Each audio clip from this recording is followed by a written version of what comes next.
So, thirdly, prophecy proves God's reliable. If God can tell the future 2,600 years ago, and if God can say there's going to be a future national entity on the planet by the name of Israel, and that Israel is going to be attacked by a nation called Persia or Iran, and if it happens, God says, I'm reliable. You can trust me. Here's the fourth thing. Go on to chapter 48 of Isaiah. And this is the last chapter we'll go to because it's getting time for lunch. Prophecy, fourthly, reveals to us that we can trust God. See, if God is the one that knows the future, if He's real and if He's reliable, He's got a little track record. And what He's saying is, I'm doing all this for you to know you can trust me.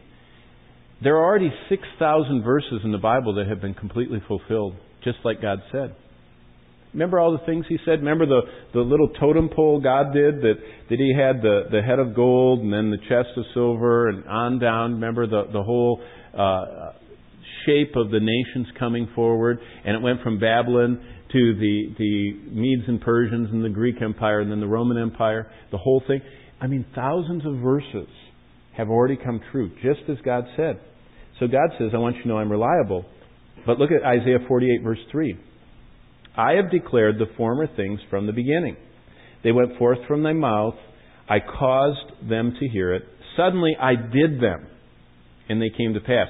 Every time God fulfills a scripture, He looks on it as He's doing something in the world. Here's another one that you probably haven't thought about. I carry in my pocket, and I bet a lot of you do too, I carry right here in my pocket something that proves that God is real. Can any of you tell what that is? Yeah. You know what that means? It means God can be trusted. You know why?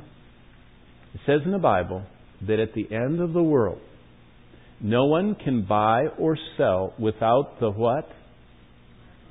Mark of the beast. And we spend all of our time and make movies with trying to figure out, is it branded on their head or is it on their hand? They're branding this thing. And we spend all of our time arguing over whether it's a chip implant or a barcode. But you know what we missed? The Bible is not about arguing over how it's going to happen. We've forgotten it's already happened. Did you know what that verse says is no one can buy or sell without the number of the beast. What that said, thousands of years ago, God said, at the end of the world, money will become no longer a commodity. Up until modern times, you traded a boatload of lumber for a boatload of steel. Or you traded a pocketful of gold for a wagon full of grain. Or you traded your silver dollar for a silver certificate. There's one up there in the museum. We always had commodities. We always had this exchange of goods. And we would trade furs for food or oil for guns or whatever you want to do. There was an exchange of commodities. You know what's happened to money now? It's been digitalized. There is no commodity of money. In fact, if you took all the money that's on all the accounts of all the world, there is so little paper money to represent the amount of wealth in this world. The amount of the wealth in this world right now is around $24 trillion to $36 trillion. Do you know how much currency there is? Very little. There isn't enough time to print that much currency. And what has happened is money in our generation has become digitalized, and you work for General Motors or General Electric, and they electronically deposit your money, part of it into Fidelity for your retirement, and part of it into your credit union, and you put part of it into whatever for your kids and buy them a gift card. And money has become digitalized.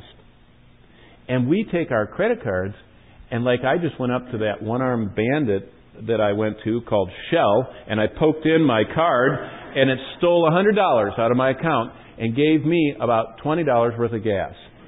You know what I mean? And it's amazing that all of that was, I slid in the card. You know how it says remove quickly?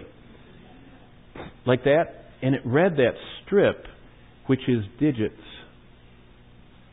Now think about it. The Bible said, God said 2,000 years ago that the time was going to come on this planet that you could not buy or sell anything without having digits, numbers. And that's where we are.